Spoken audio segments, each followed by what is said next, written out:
শহরের দক্ষিণ পাড়ায় এক বিলাসবহুল ফ্ল্যাটে ঘটল এক রহস্যময় মৃত্যু। মেঝেতে পড়ে ছিল এক যুবকের নিথর দেহ, নাম রণদীপ সেনগুপ্ত। তার ডান হাতে ধরা ছিল আধা খাওয়া কফির কাপ, আর মোবাইলটা পড়ে ছিল বিছানার কোণে। ঘড়িতে তখন রাত 1:45। ঘরের বাতাস থমথমে। পুলিশ এসে দেখে দরজা বাইরে থেকে বন্ধ ছিল না, কিন্তু ভেতরে কোনো ভাঙচুরের চিহ্ন নেই। ঘটনার খবর পেয়ে তদন্তে নামে অভিজ্ঞ অফিসার অনিকেত দত্ত। তিনি রণদীপের ঘরের প্রতিটি কোণা খুঁটিয়ে খুঁটিয়ে দেখতে থাকেন। মেঝেতে ছিঁড়ে পড়ে থাকা একটি চিঠি তার চোখে পড়ে, তাতে লেখা, তুমি আমায় ঠকাতে পারো না, রণদীপ। ঘরের জানালাটা হালকা খোলা ছিল, আর পর্দা বাতাসে কাঁপছিল, যেন কিছু বলছে। অনিকেত মোবাইল ফোন হাতে নেন। শেষ কলটি এসেছিল এক মেয়ের নম্বর থেকে, নাম লালহাট।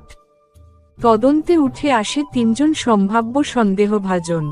অনন্যা, রণদীপের প্রেমিকা, যার সঙ্গে সম্প্রতি তীব্র ঝগড়া হয়। সুমন, অফিস কলিগ, যিনি প্রমোশন না পেয়ে রণদীপকে হুমকি দিয়েছিলেন। রেখা, বাড়ির মালকিন, যিনি ভাড়া সংক্রান্ত ঝামেলায় রণদীপকে ঘর ছাড়তে বলেছিলেন।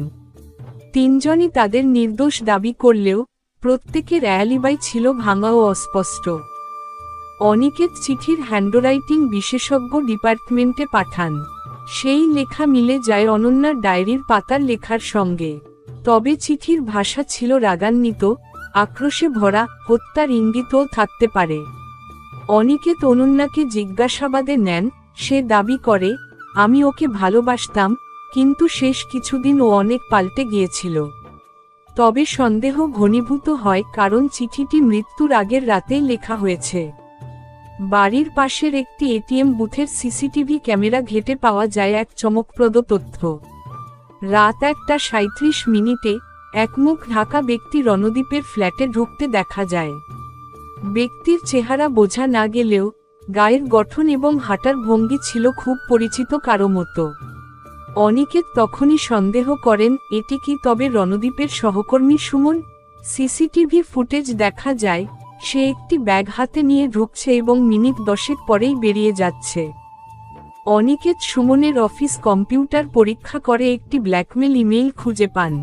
সেখানে রণদীপকে হুমকি দিয়ে টাকা চাওয়া হয়েছে, লেখা ছিল, তোমার গোপন ভিডিও আমার কাছে আছে। সুমন গ্রেফতার হলে প্রথমে অস্বীকার করে, কিন্তু পরে চাপের মুখে স্বীকার করে ফেলে। সে জানায়, রণদীপ তাকে অফিসে অপমান করেছিল, আর প্রমোশন আটকে দিয়েছিল। সে কফির মধ্যে বিষ মিশিয়ে মারার পরিকল্পনা করে, আর হত্যার রাতে মুখ ঢেকে ফ্ল্যাটে গিয়ে তা কার্যকর করে। সুমনের বিরুদ্ধে হত্যা, ব্ল্যাকমেল ও বেআইনি প্রবেশের মামলা চলে। আদালত তার যাবজ্জীবন কারাদণ্ড ঘোষণা করে। অনন্যা রণদীপের স্মৃতিকে বুকে নিয়ে অন্য শহরে চলে যায়, এক নতুন জীবনের আশায়। অফিসার অনিকেত দত্ত তার নোটবুকে লিখে রাখেন, এটা শুধুই প্রতিশোধের গল্প নয়, এটা ভালোবাসা আর বিশ্বাসভঙ্গের পরিণতির গল্প।